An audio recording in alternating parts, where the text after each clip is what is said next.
basically the household responsibility is mine. I do all the washing and vacuuming, etc. He takes out the garbage, does an occasional dish, and when I start yelling and screaming, then he does more of my responsibilities, which he feels are my responsibilities. In the beginning, it was very difficult trying to make lunch for my daughter and myself and my husband, and cooking breakfast. I was very diligent in all that sort of thing. And but lately, he's much better. He does all the cooking. In fact, he's a much better cook than I am. He does the food shopping. He's pretty well trained. I do the cleaning still. But he does help a lot.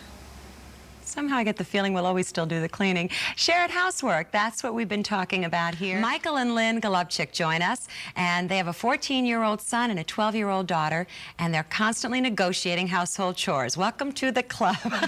And Larry and Mary Lou Weisman have been married 22 years, and they're still working at finding the right balance for them. But Mary Lou also is a writer and has parlayed her sense of humor and your experience with Larry with this subject, right, into some really terrific writing.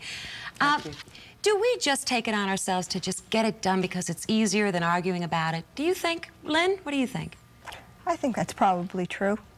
Yeah, you see things that have to be done, and rather than put forth the energy in fighting over who's going to do it, you do it because it has to be done. Yeah, and it also occurs to me if the house is sloppy, you never say, boy, what a sloppy husband lives in that house. You would say, what a sloppy wife. Wouldn't you, Mary Lou? Yes, I think we've got it stacked against us in that regard. But that doesn't make one powerless. One can always say, so what? Or, yes, it's true, I have better things to do. I've been learning to do that lately. You have choices then?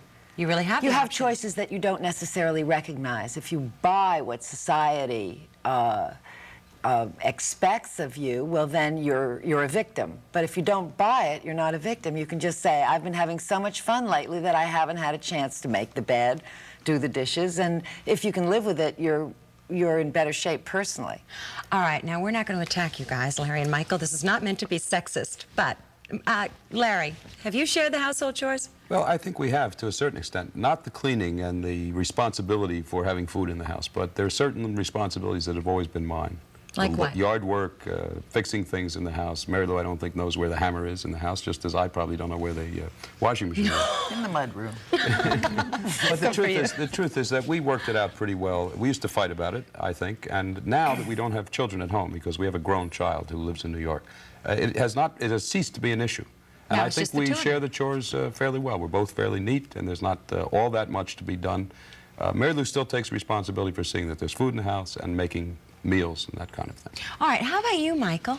Well, I think Lynn and I have taken the traditional roles, which perhaps we learned from our parents. I doing the outside work and Lynn doing the inside work. And I never think to really ask her to help me mow the lawn or cut the bushes. We have our children, Seth and Haley. They help us, both inside and out. And I think it's something we never really discussed. If Lynn was ill or pregnant at the time, I think I had helped out, as I recall. Well, you just said two things. Now, Lynn, when Michael helped out when you were sick, how did you feel about that? I appreciated the help, but I felt that he was doing me a favor rather than doing it because, well, it had to be done. He was doing it for me rather than just doing it. There's another thing, too, Michael. Your work is seasonal. You only cut the lawn and prune the bushes when it's summertime or spring, right? That's true, but there's still things to be done inside the house during the winter, whether it's changing a washer or tightening a screw, whatever it is. Still take out the garbage all year round. I probably should do more things in the house to help out. I'll admit that. And sometimes when we come home from work and she's cooking dinner and I'm reading the newspaper, I'm cringing and feeling kind of guilty, but, you know. Well, wait a minute. I have to find out where you guys fit. Now, who is the husband who says, gee, what would you like for me to do? Or if there's anything you want me to do, I'll help. Michael, is that you? I think I've occasionally said that maybe once or twice a year. I might have said that. He's right. He may have said it once or twice a year. But I think when you're cooking dinner or cleaning up after dinner or cleaning the house, to me it's obvious. You don't have to ask somebody, what can I do? You should just do it. All right, how about the husband who vacuums but never quite gets around to changing the bag inside the vacuum cleaner? I mean, what does that mean? Well, that means he's only partially evolved. It's helpful. There's a distinction that has to be drawn. I think women are very sensitive to it, and men not so sensitive, and that is the distinction between being helpful and taking responsibility for a job. One of the reasons that women have so much difficulty, though, giving men housework, traditional female work to do, is that we also are reluctant to give up control of the situation. I mean, frequently, when I have persuaded Larry at times in our lives to really do something like make a whole bed start to finish, I've noticed myself hovering about saying, hospital corners, please. And he said, well, hey now, you know, if you want me to do it, then you've got to let go of it. Let me put my stamp on it, not yours. Is that, Larry, is that a big thing for you? Well, I think the distinction between taking responsibility and helping is an issue that we have gone through over and over again.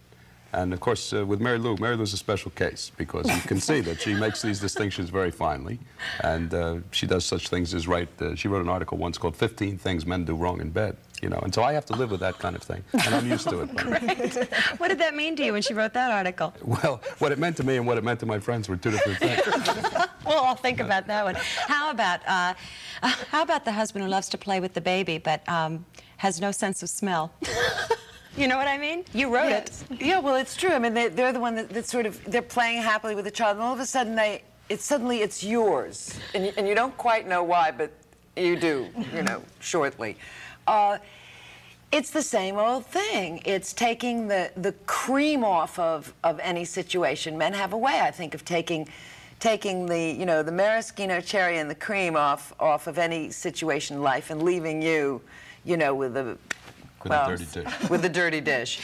And that's a kind of helping. I mean, surely it's helpful. It's better than nothing. It's much better than nothing. But it isn't the whole hog. And I think I think we really do have to examine what parity really means in a situation where both husband and wife are absent from the house for an equal number of hours, an equal number of days. We've got a situation here with a red flag on it, and I call it no fair. And with equally shared children. I mean, it takes two people to make a child, right? So two people can make a bed, too. All right, well, maybe does it boil down to training, Lynn? Do you think we need to train husbands? Yeah. In a word. Does the evolutionary tree have to be pruned? Yes, indeed. The evolutionary tree on the male side needs pruning. The female side seems to run from Eve straight through Doris Day to Gloria Steinem, but they seem to have cut the male limb off at Rock Hudson. All right. Food for thought. You're terrific. Thanks a lot for joining us.